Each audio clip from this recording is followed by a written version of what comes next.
Bonjour à tous et à toutes, que Dieu vous bénisse. Le livre aux Hébreux appelle à nous exhorter les uns les autres, sachant que le jour, représentant le dernier jour de la dispensation de la grâce et de notre réunion avec lui, est de plus en plus près. Même des scientifiques nous annoncent que l'apocalypse est proche. Voici quelques extraits provenant du site Futura Sciences, publié le 24 janvier. Un virus mortel qui menace de se propager au monde entier depuis la Chine. Des tensions de plus en plus grandes entre les États-Unis et l'Iran. L'Australie ravagée par les flammes. Des experts viennent aujourd'hui confirmer ce que nous ressentions depuis quelques mois. L'humanité n'a jamais été aussi proche de sa fin.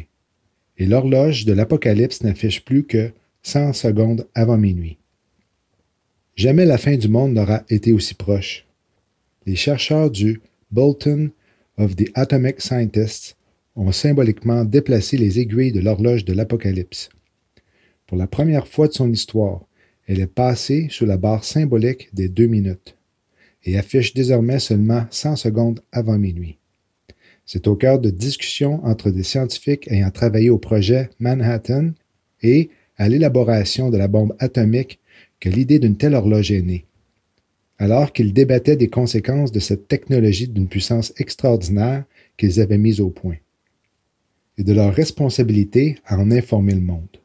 C'était en 1947, et la seule véritable menace qui planait alors sur l'humanité était bien celle-ci, celle d'une guerre nucléaire.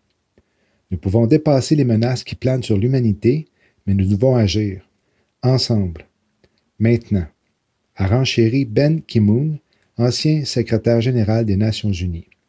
Alors que d'autres intervenants martelaient, le passé nous a montré que nous étions capables de changer les choses. Il est temps de le montrer à nouveau.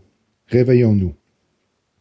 Dans la même lignée, voici ce que Myriam, ma conjointe, m'a fait remarquer concernant une série télévisée québécoise au Canada, appelée Épidémie, qui a débuté le 7 janvier. Se déroulant à Montréal, Épidémie relate la croissance d'une bactérie qui affaiblit gravement les habitants de la métropole de tous âges et provenant de tous les milieux.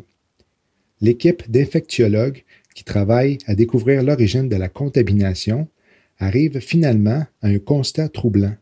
Il s'agit d'un virus mortel dans la famille des coronavirus. Depuis le début de la diffusion de la série, la réalité a eu le temps de rattraper la fiction avec ce coronavirus qui se répand en Asie et qui est maintenant arrivé en Amérique du Nord. Comme c'est le cas dans la série, l'origine du coronavirus chinois provient probablement des animaux. C'est du moins ce que croit l'Organisation mondiale de la santé. Les personnes atteintes ont des symptômes grippaux, soit une forte fièvre et des difficultés à respirer, encore une fois, comme dans Épidémie.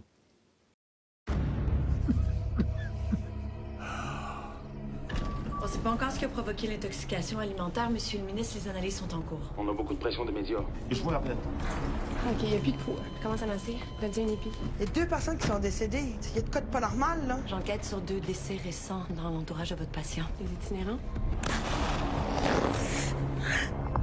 Ça va, mon chaton? Je suis étourdie. Je me demande si tu fais pas un peu de fièvre. Je sais pas ce qui se passe. C'est peut-être pas bactérien. Au visuel, les poumons montrent le même genre de lésions à cellules géantes. C'est le même virus. Bardac, j'ai mon voyage. Un coronavirus mortel. C'est hyper contagieux. Si jamais le virus devient capable de se propager d'un humain à l'autre, on pourrait se retrouver avec une pandémie extrêmement meurtrière. Il y a 7 ans. Il a besoin de moi. Voilà, retournez chez vous tout de suite. Envoyez les patients ailleurs. Faut fermer l'urgence.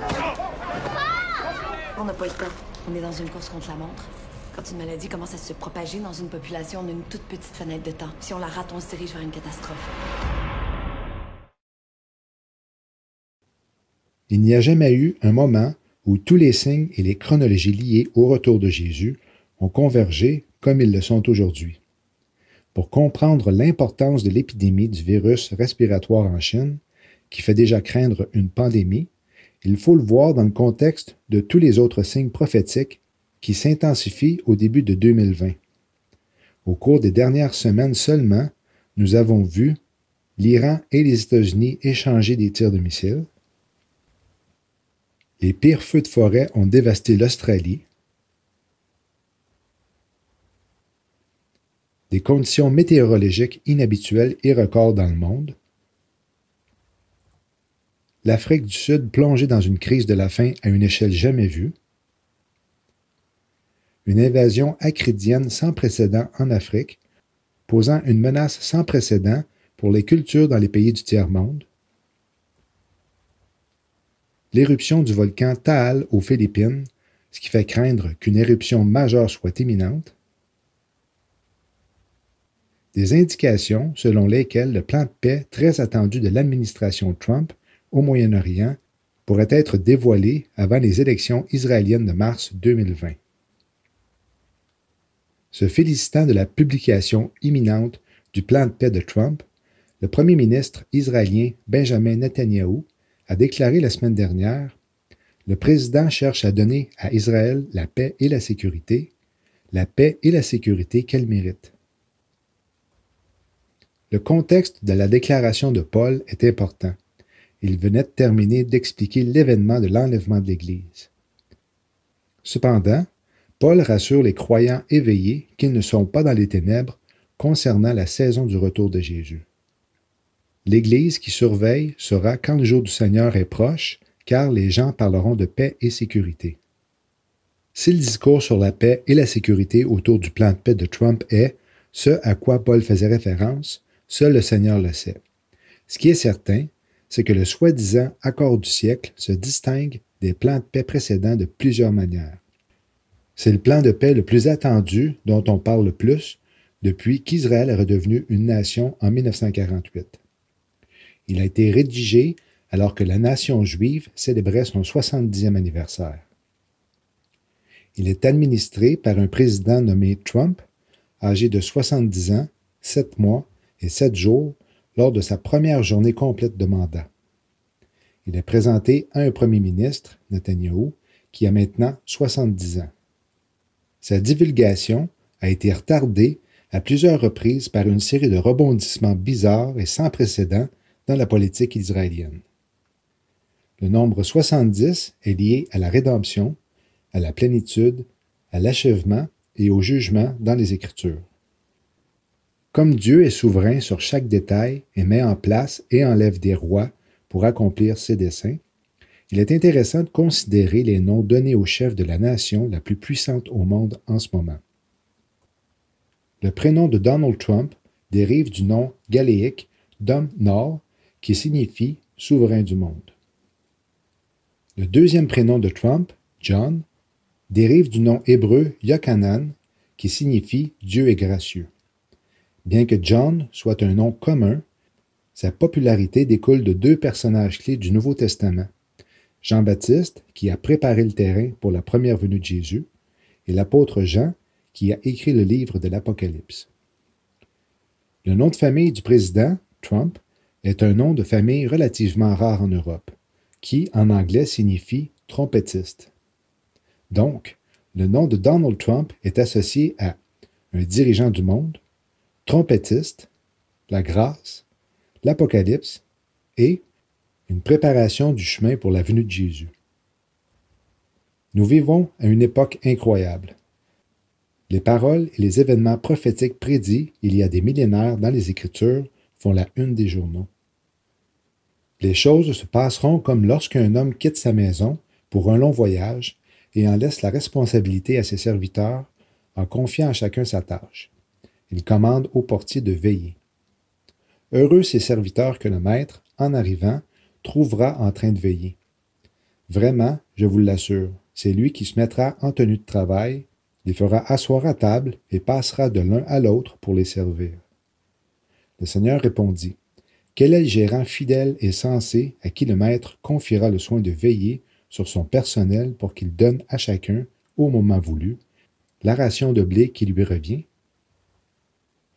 Comme je l'ai expliqué lors de la dernière vidéo, 2020 pourrait représenter le psaume 120, qui est le premier des psaumes d'ascension. Le nombre 120 peut symboliser un temps d'attente fixé par Dieu.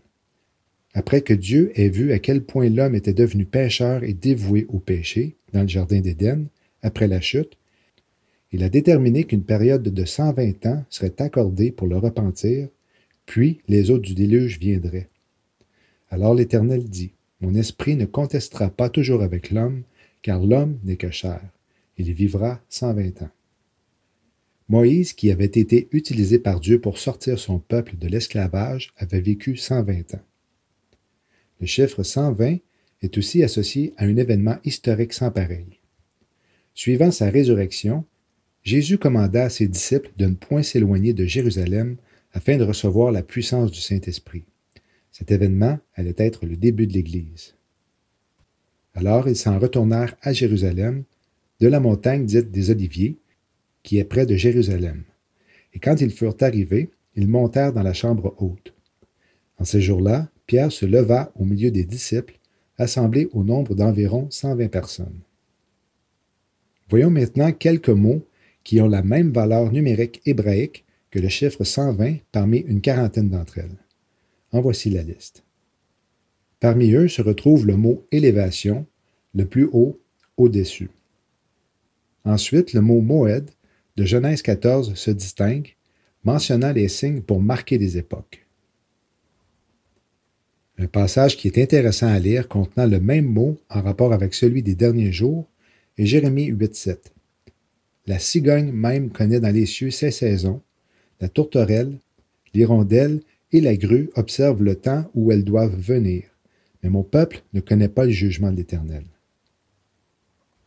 Vous pouvez aussi constater les mots splendide, vêtements, perfection, complétude. Ou encore colonne, mentionné dans Galates 2,9, ainsi Jacques, Pierre et Jean, qui sont considérés comme colonnes de l'Église. C'est après que Samson ait fait tomber 2 colonnes du bâtiment que le châtiment arriva. Et Samson saisit les 2 colonnes du milieu, sur lesquelles la maison était assise, et il s'appuya sur elles, l'une de sa main droite et l'autre de sa main gauche. Samson dit, « Que mon âme meure avec les Philistins. » Et il se pencha avec force, et la maison tomba sur les princes et sur tout le peuple qui y était. Et les morts qu'il fit mourir dans sa mort furent plus nombreux que ceux qu'il avait fait mourir pendant toute sa vie. Jérémie 1, 18 et 19. Car voici, je t'établis aujourd'hui comme une ville forte, comme une colonne de fer, et comme une muraille d'airain contre le pays, contre les rois de Juda, contre ses chefs, contre ses sacrificateurs et contre le peuple du pays. Ils combattront avec toi, mais ils ne pourront te vaincre, car je suis avec toi, dit l'Éternel, pour te délivrer. Le mot délivrer en hébreu est natsal, qui veut dire saisir, enlever, délivrer, emporter, ôter, être arraché, séparer. Apocalypse 3, 7 à 13. Écrit aussi à l'ange de l'église de Philadelphie. Voici ce que dit le Saint, le véritable, celui qui a la clé de David, qui ouvre et personne ne ferme, et qui ferme et personne n'ouvre. Je connais tes œuvres. Voici, j'ai ouvert une porte devant toi, et personne ne peut la fermer. Parce que tu as peu de force, que tu as gardé ma parole, et que tu n'as point renié mon nom. Voici, je t'en donnerai de la synagogue de Satan, qui se disent juifs, et qui ne le sont point, mais qui mentent. Voici, je les ferai venir, afin qu'ils se prosternent à tes pieds, et qu'ils connaissent que je t'ai aimé. Parce que tu as gardé la parole de ma patience, moi-même je te garderai de l'heure de la tentation qui doit venir sur le monde entier, pour éprouver les habitants de la terre. Je viens bientôt. Tiens ferme ce que tu as, afin que personne ne prenne ta couronne. Celui qui vaincra, je ferai de lui une colonne dans le temple de mon Dieu, et il n'en sortira plus. Et j'écrirai sur lui le nom de mon Dieu, et le nom de la cité de mon Dieu, de la nouvelle Jérusalem qui descend du ciel, d'auprès de mon Dieu, et mon nouveau nom. Que celui qui a des oreilles écoute ce que l'Esprit dit aux églises. Shalom.